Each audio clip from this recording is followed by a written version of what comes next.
Some breaking news, as if you needed us to tell you that inflation is running at the hottest pace in 3 years. And the Federal Reserve might just have lost any wiggle room it has to keep rates right where they are.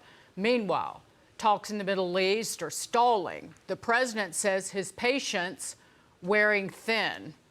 Welcome to the Big Money Show. I'm Dagan McDowell, along with my co-hosts Taylor Riggs, Brian Bremberg, Jackie DeAngelis, and with us for this hour, Rosecliff founder and managing partner Mike Murphy. Stocks sliding yet again after the Consumer Price Index came in at a pace of 4.2% in May. That's the highest annual reading on the CPI since April of 2023. The Federal Reserve will meet next week to decide what to do on short-term interest rates, and a hike, well, it's in the cards certainly sometime this year. At the same time, it's not getting any smoother in the Middle East. The U.S. launching retaliatory strikes on Iran after an American Apache helicopter was downed over the Strait of Hormuz. The president telling Fox News today, Trey Yingst, that he is close to renewing offensive strikes on the Iranian regime. For investors, the pressure is coming from all sides. Inflation, interest rates, conflict in the Middle East, and Mike Murphy, I would say the biggest concern is valuations about tech stocks and whether the spending by the mega cap tech companies on AI infrastructure, whether that can keep up. I would argue among all of these concerns, that's the biggest. I'd say a lot of concerns out there for sure. We're going to see Anthropic's numbers very soon. And when we do, I think we're going to have a much better idea of what spending looks like and also what margin looks like, what they're spending to generate the revenue they're generating, and if that growth is still there. But I think regardless, so the Anthropic numbers has direct impact on OpenAI and then a lot of the AI spend. But you're also, I would look more to NVIDIA and Jensen Huang and what he continues to say. Spending is still strong for AI. It may slow down at some point, but there's no signs of that yet that it's slowing down or that it's going to slow down. So you get this number coming in that I think wasn't that surprising, the CPI number, not having a major impact on rates. Market went up for 9 straight weeks. We have a little bit of a pullback in the market. Meanwhile, we're renewing attacks in Iran. As we talked about, the president's going to do what he has to do to ensure an American victory. I think a lot of noise going on globally, look back here domestically in the United States, earnings are going to continue to be strong. The AI story, I still go with its first inning. There's still a lot more to it. You have the IPOs coming out, you have liquidity coming, and you have more profitability coming to all companies that are going to be using it. So minor pullback in an overall screaming market. Taylor, the reason I pointed to, and I'll try to shut up as much as possible, the reason I pointed to the tech stock sell-off and it's starting last week as what's really going on in the market is because this was anticipated, this print on CPI. It came in, the overall CPI, because of energy, came in right on target. And if we take a look at the 10-year yield, that rates have been very contained, longer-term interest rates here, ticking up just a little bit. So wherein lies the real worry? And I would say it's about the valuations on tech stocks, but how do you see it? Yeah, so a couple things on that. I think the Friday sell-off kind of spooked people. Monday we had a good rebound, and then yesterday we saw the massive deterioration during our when we were on air that went negative, and then sort of that continued today. And so I think people are trying to figure out, again, to Mike Murphy's point, is this a healthy pullback, a reset, raising money to gear up for all the new IPOs where I want to put money to work? Or is this the beginning of something deeper where we're starting to pull back and really start to question valuations and put some numbers to the test? The only one concern I have is there was a report about SMH, the semiconductor ETF, many more puts than calls, big buying and betting to the downside on some of this. It's already down 10% from its record last week, and it's down again today. I know we'll talk about a slew of other chip chip companies later, but SMCI is also another one in there where they're raising $7 billion to fund $30 billion in backlogs. $7 billion doesn't sound like much, but the entire company is only worth about $23 billion. So you're raising a third or a quarter of what your entire company is worth because you have a backlog. Now, you could argue backlogs are good, but then you're also arguing that's a lot of money for a tiny company. So again, this is just going to have to be something that plays out.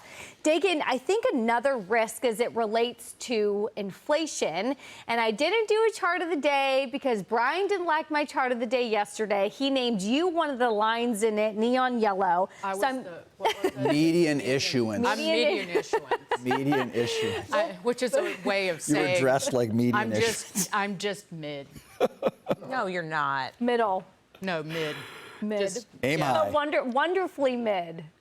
But the point of that is I'll verbalize my chart of the day instead of showing it. It wasn't pretty for TV. Markets are wondering if inflation looks like how it was the last 35 years or the last 100 years, and let me explain. In the last 100 years, a 4 print on CPI, frankly, wasn't really that rare. 25% of monthly observations of CPI in the last 100 years had a 4 handle on it. But the problem is since 1992, only 10% of those monthly prints had a 4 handle on it. We were much more well behaved in that 1 to 4% range. And so I think consumers today, markets today are trying to figure out, is this like the recent memory? And I think consumers are hoping it's recent memory where this is a big outlier. Or is this the way it's kind of been in 100 years where a quarter of the time, this is the way it is with a 4 handle? And I think markets are trying to figure out which it is right now. By the way, 1.6 rate hikes now for the year, which means 1.5 to 2. I'm not going to steal anybody's thunder. Do you want to talk about whatever you want? And I'll just... I am looking at this in a different way than you guys are. I think this is a market that does care about rates. It's cared about rates more than it's cared about the conflict in Iran. But I also think that the new Fed chair is not between a rock and a hard place to raise here. If ever there was a moment where the inflation we're seeing in this 4 handle, Taylor, as you mentioned, that over the course of the last 100 years really isn't that phenomenal. It's now. It's because of the conflict in Iran. It's not a policy issue like under Joe Biden when we got to 9%. We had all that spending, all this money running into through the economy, but also you had production pulled back. That was a policy decision that took oil prices higher. And so there was no quick way of reversing that. President Trump, of course, has changed course, and we are drilling in this country. So the supply is not really the issue, but for the fact that the Strait of Hormuz is closed right now. And so I do believe the administration, and I do believe that prices will come down when the conflict is resolved. But the big question is, when will that be? So that is the case for Kevin Warsh to say this is truly transitory. We don't have to hike rates, market, take a chill pill. At some point when we get through this and things are better, we can actually talk again about cutting rates, which I know is what the market wants to see.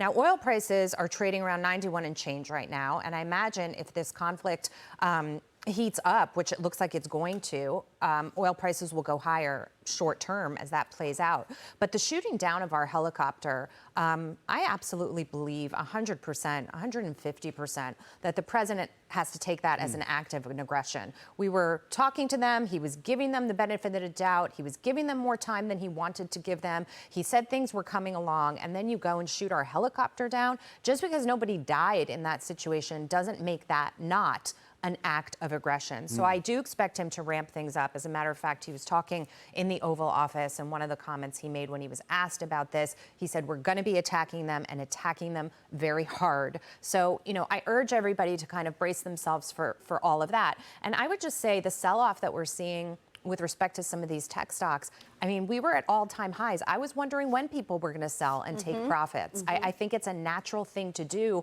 under these circumstances, and I don't really see a reason to panic.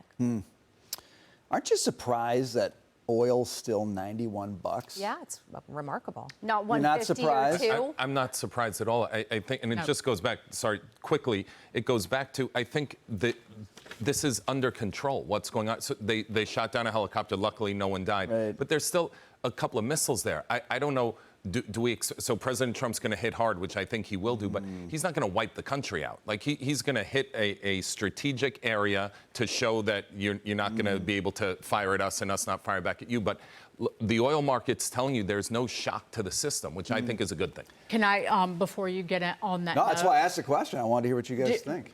were you going to answer your own question? Oh, I have a thought. Okay, go I'm ahead. surprised we're not like at 150. Really? I'm With the straight close, for this long and the duration, I'm surprised. This feels very well behaved to me. Well, crude's coming through the Strait of Hormuz.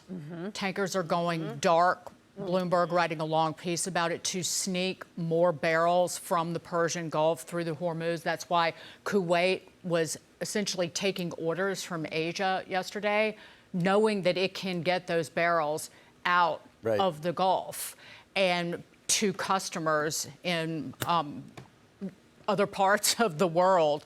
And then also our inventories of gasoline, because the refinery runs have ramped up, actually increased in the most recent week. And I think a proxy for demand, total products supplied for U.S. oil demand is up 3.5% compared to a year ago. Yeah. So that's a testament to how strong our economy is. See, that's what I was thinking. I've been complaining about no project freedom. Turns out we kind of have one. It's a sneaky little quiet project freedom, and it's happening. And, I thought, well, I got to figure out, I feel bad about the inflation number, so I got to figure out if I should feel bad or if I should feel better. So I went and read about oil prices, and I read one of your favorite guys, Javier Blas, and he had a piece just the other day. And you know what he said? He said, I think oil prices are going to come down way faster than anybody thinks. I think we're going to see 50% ramp up in productive capacity out of the Gulf region in a matter of days, 75% in a matter of weeks. And I thought, that's why oil is still down around $91 a barrel. So I look at today's inflation number, energy driven, and I look at today's gas prices down like 40 cents from a month ago, and I think about everything you just said around gas inventories, and I say I'm not as worried about inflation as this headline number is telling everyone they ought to be.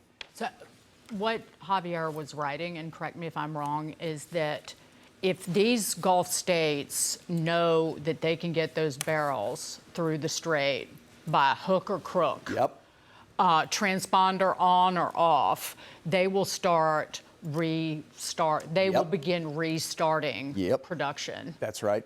And as long as it's not Iranian oil getting through. Because is that still we're doing Project Freedom, where we're trying to put pressure on Iran so everyone else can get through? He's just saying if the strait is open, these guys are going to produce like crazy, and the prices are going to fall like crazy. And that's counter to what a lot of people have been saying. Then that's another conversation. That's a different conversation about Iran and their ability to fund terror. I'm with you. I'm just saying if we're talking inflation and oil, the guys who are watching this are saying, look out below when that thing opens up, even if it's quietly opening up, which is what it's doing right now. Speaking of falling, before we move on, the goods prices, and this is evidence that the energy price increase, that's the top line of the CPI number, is not, those pricing pressures are not broadening out to goods, because core goods prices actually fell 11 tenths of 1%, 0.11% in the most recent month. Yeah. So It's almost as if there was a plan around this whole thing. Murphy, You think? quit trying to bring so much sunshine to this A block. Sorry. what plan? No, I think that a lot of this has been very, very well orchestrated, and the messaging around it, so that there's not shocks to the system. Like Taylor was saying, it might see 100. I expect 150. I think there's been a lot of this entire operation has been planned out very well, and I think the messaging around it, like we're going to hit them hard, and everything that's led up to this point, has avoided major shocks to the system.